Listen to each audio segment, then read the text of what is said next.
Presiden Prabowo Subianto dalam berbagai kesempatan sering mengingatkan jajarannya agar tidak korupsi. Terakhir dalam pidato kenegaraan 15 Agustus lalu, Prabowo menyebut soal perilaku korupsi di institusi pemerintahan dan perusahaan BUMN hingga BUMD. Absolut akan menjadi korup secara absolut. Kita paham bahwa korupsi adalah masalah besar di bangsa kita. Perilaku korupsi ada di setiap eselon birokrasi kita. Ada di setiap institusi dan organisasi pemerintahan. Perilaku korup ada di BUMN kita. Ada di BUMD kita. Ini bukan fakta yang harus kita tutup-tutupi. Setelah 299 hari saya memimpin pemerintahan eksekutif, saya semakin mengetahui berapa besar tantangan kita. Tahun 2025 ini kami telah identifikasi dan telah selamatkan 300 triliun uang, 300 triliun rupiah dari APBN yang kami lihat rawan diselewengkan. Wamenaker Immanuel Ebenezer terjaring OTT KPK. Ia menjadi anggota kabinet Presiden Prabowo pertama yang ditangkap KPK. Mengapa bisa terjadi? Bukankah Prabowo mengingatkan soal pemberantasan korupsi? Kita bahas bersama mantan wartawan Istana Harian Kompas, Suhartono. Kami undang Mas Har, selamat datang, selamat siang. Ini menjadi menarik di tanggal 15 kita ikuti bersama tadi juga Prabowo menyinggung soal korupsi di institusi BUMN, BUMD. Terus ini Wamenakernya terjaring OTT. Apa yang terjadi, Mas? Ya, betul seperti Presiden bilang, ini masalah besar ya. Tapi dengan kasusnya Pak Immanuel Ebenezer itu, ini jelas mencoreng wajah Presiden dan juga jajaran kabinet. Karena ini akan semakin dalam jangka pendek ini membuat pemerintahan kinerjanya jadi semakin merosot. Karena di awal pemerintahan, baru 3 hari kita merayakan kemerdekaan Indonesia. Kita baru mempertanyakan juga Pak Setia Novanto bebas gitu ya, bersyarat. Sekarang baru 3 hari setelah kemerdekaan, kita juga harus sedih juga, prihatin, dan juga mungkin marah ya. Karena terjadi lagi kasus korupsi. Karena Presiden Prabowo itu kan dari awal sejak dilantik sampai sebelum 17 Agustus kemarin, itu menyatakan perang terhadap korupsi itu. Bahkan Jaksa Agung bilang koruptor itu adalah pengkhianat bangsa. Nah sekarang tidak lagi sekedar pernyataan atau pidato, harus tindakan gitu ya. Tindakan yang betul-betul nyata. Toh kan para menteri semua sudah menandatangani fakta integritas ya sebelum dilantik. Tapi mengapa terjadi? Jadi ada sesuatu yang salah. Ironisnya juga disampaikan sama Menaker sebelumnya saat konferensi pers kemarin baru saja ditandatangani fakta integritas bersama dengan pengusaha soal kasus yang juga menjerat dari Pak Ebenezer. Nah ini bagaimana dampaknya? Apakah ini artinya selama ini ya 10 bulan kurang lebih pemberantasan korupsi masih jadi slogan? Ya, jadi memang agar tidak menjadi slogan dan tidak menjadi omon-omon gitu ya. Kan Presiden sering kita guyon seperti itu. Ya sekarang harus langkah nyata. Presiden harus turun langsung. Seperti dulu zaman Pak SBY itu mengkomandoi sebagai saya memimpin sendiri pemberantasan korupsi. Meskipun nyatanya tidak terwujud juga ya. Nah jangan sampai ini terjadi. Jadi Presiden Prabowo harus langsung memimpin.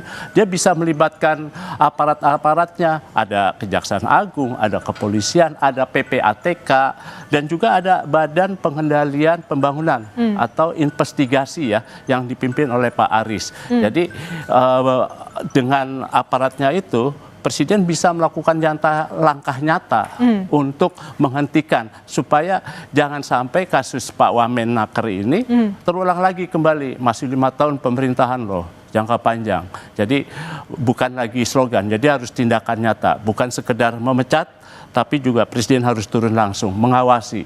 Dan langsung mungkin mendapat laporan, baik diam-diam ataupun terbuka terkait perilaku dan kinerja para menteri itu.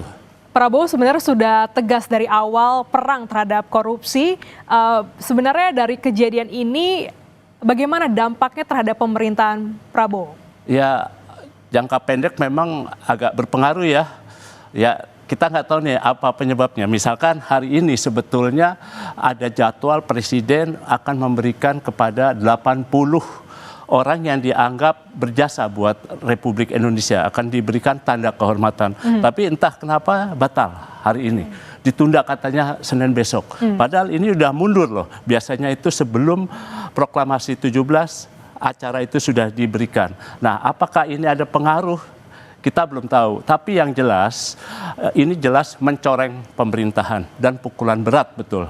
Jadi memang kalau Presiden Prabowo ingin menyatakan perang melawan korupsi, ini harus yang terjadi terakhir kalinya, gitu ya. Betul, korupsi memang tidak bisa dihapus. Karena satu, ada sistem yang lemah, lalu juga ada peluang, ada kesempatan. Dan ketiga, satu, kembali ke orangnya, rakus, serakah.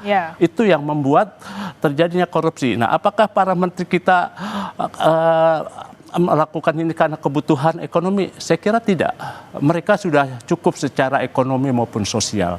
Tinggal bagaimana peluang, sistem, dan kesempatan itu betul-betul dijaga oleh Presiden. Sekarang harus memimpin pemberantasan korupsi secara nyata. Ini kan juga menteri atau wakil menteri yang terjerat korupsi, tertangkap KPK atau instansi hukum lainnya, ini bukan sekali. Bagaimana dampaknya kalau kita belajar dari pengalaman masa lalu pada pemerintahan sebelumnya itu akan seperti apa? Ya, kalau menarik mundur ke belakang di zaman Bung Karno ya sebagai presiden pertama, itu kan juga sudah terjadi kasus korupsi ya. Misalnya pada zamannya menjelang tahun 66 ya, 63 ketika Menteri Urusan Bank Sentral, Yusuf Muda Dalam. Itu berapa waktu itu yang dikorupsi? Hanya 93 miliar, tapi dampaknya waktu itu ekonomi morat-marit. Lalu juga ada kasus korupsi lagi. Ada beberapa tokoh yang waktu itu sempat diperiksa kan.